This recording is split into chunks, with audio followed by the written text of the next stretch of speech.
ازيكم حبايبي؟ عاملين ايه؟ يا رب تكونوا بخير في احسن حال. النهارده عملت بسكوت البيمبو. عايزه اقول لكم جميل قوي. كمان مكونات بسيطه يعني مش حاجات مكلفه خالص. مكونات بسيطه عندك موجوده في البيت. هنا اول حاجه معايا طبعا المقادير: علبه زبادي كبيره، تمام، وزي علبه كده الزبادي. شوفوا حد فين الزبادي لحد فين واصله في العلبه. هنحط قدها مقدار زيت، تمام. كوباية سكر، بصوا، ايوه زيت. وممكن كمان السكر تحطوا نص كوباية سكر لو انت مش عايزة حاجة مسكرة قوي. بس انا حاطة طبعا كوباية سكر صغيرة مش كبيرة. تمام كده، حطيت علبة الزبادي وعلبة الزيت زيها، تمام. وتكون كمانك الزيت ناقص في حجم الزبادي بالظبط. وحطيت برضو كوباية السكر، وهضرب الزبادي مع السكر كويس جدا مع الزيت. اضربيها طبعا بمضرب يدوي. اضرب كويس طبعا لحد السكر كده ما يدوب. احط رشة فانيليا معايا ورشة برتقال،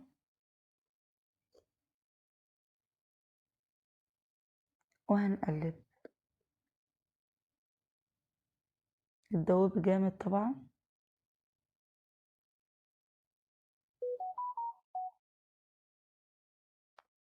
وهتكوني محضرة جنبك دقيق طبعا، ومعلقة كيك شيف او بيكنج باودر معلقة صغيرة.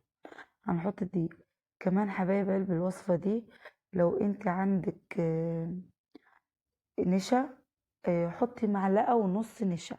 انا ما كانش موجودة عندي فانا حطيت على كده، يعني دي والمعلقة البيكنج باودر بس، ما حطيتش نشا. فانت ممكن برضو تحطي نشا لو موجود عندك، حطي معلقة ونص نشا. كده خلاص حطيت الكيك شيف معلقة صغيرة. وهضيف الدقيق طبعا ملوش مقدار معايا خالص، زي ما احنا متفقين طبعا. البتفورات او اي حاجة طبعا ملهاش مقدار في الدقيق، لحد كده ما ايدك تفلت منك كده وخلاص. تبقى العجينة طرية مش بتلزق، تمام طبعا. والعجن بالراحة خالص.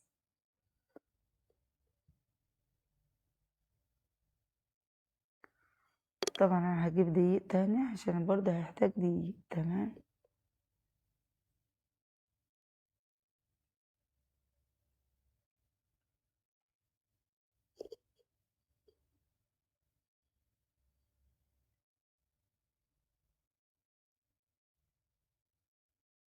تمام. بص بقى، في المرحلة دي بحط معلقة دقيق عشان ما يكترش مني.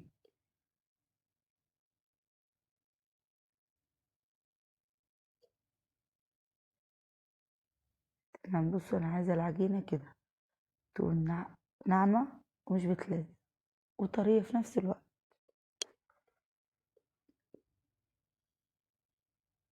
تمام كده عسل. بس كده بقى نشيل الدقيق.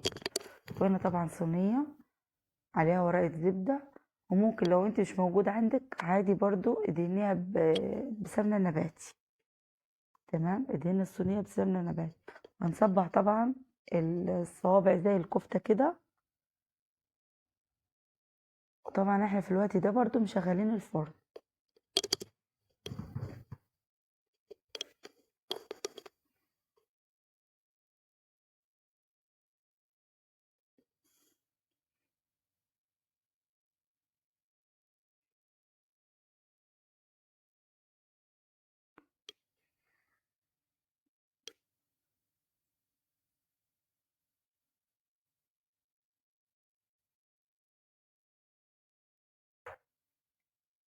عايزة اقول لكم حاجة جميلة قوي وصدقوني، يعني ساعة كده هتكوني خلصت كل حاجة.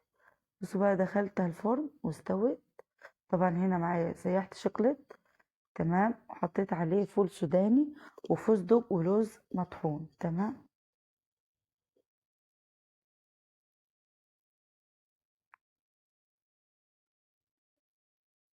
وهنسقط طبعا البسكوت البيمبو في الشوكليت.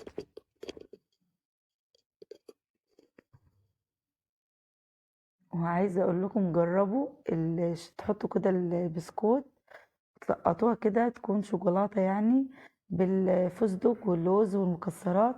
عايزة اقول لكم بجد بتوديكي في حتة تانية خالص، جميلة قوي قوي بجد، جربوها تعجبكم.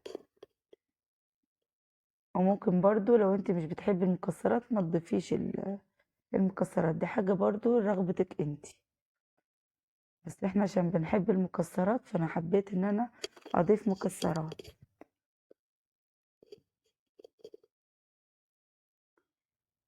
طبعا لازم برضو هنحطها على ورقة زبدة عشان هندخلها التلاجة 5 دقايق، وهتكون بالظبط كده اتمسكت معانا، وتشيليها عادي في اي علبة تلاجة، وتشيليها للعيد طبعا. كل سنة وانتم طيبين، احفظيها في التلاجة.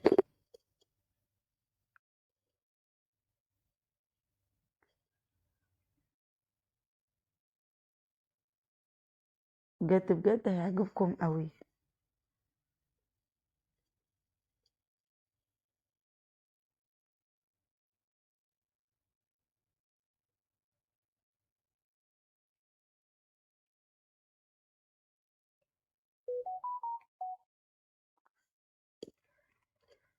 عادي كده سقطي كده واحدة واعمليها.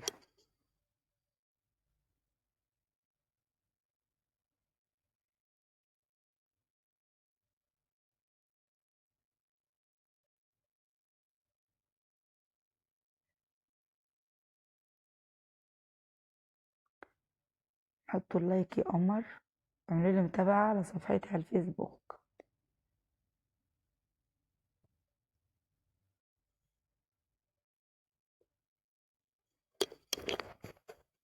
طبعا هسقط كل الكمية كده بنفس الطريقة. كمان حبايب قلبي لو انت عايز الشوكولاتة تبقى ملونة، هنحط عادي ألوان، بس طبعا مش هينفع اللي هو الجل اللي هو بتاع الألوان اللي احنا الطعام، لا في بقى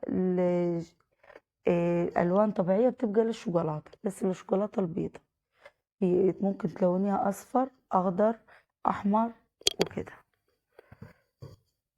ايه رأيكم بقى؟ بصوا تحفة بجد بجد، تغنيكي طبعا عن الشوكولاتات بتاعة العيد اللي احنا بنشتريها بأسعار رافعة قوي، تغنيكي بكتير بجد بجد، وحاجة انت ضمناها في بيتك، وحاجة كمان انت عاملاها لولادك جميلة قوي هتعجبك قوي. عجبكم الفيديو حبايب قلبي لايك وشير وسبسكرايب وتفعيل زر الجرس، واللي مشتركش في قناة ام كراس يشترك. ده كان فيديو النهاردة، اتمنى يكون بسيط على قلبكم وكلكم تجربوه وتفرحوا اولادكم. ايه رأيكم بقى؟ بصوا كمان الخرز اللي انا حطاها في النص دي جميلة قوي، وكمان لو سبتيه على كده بصوا الفستق واللوز اللي انا حطاه كده مدي بصوا شكل روعة بجد. ايه رأيكم بقى؟ حاجة جميلة قوي قوي بجد. كمان هجرب واحدة معاكم واوريكم ازاي هي مقرمشة وازاي هي بصوا في نفس الوقت ان هي دايبة. تمام.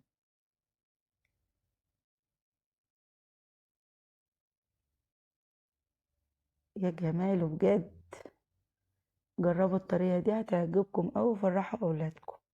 اشوفكم على خير ان شاء الله في فيديو جديد. باي باي حبايب قلبي.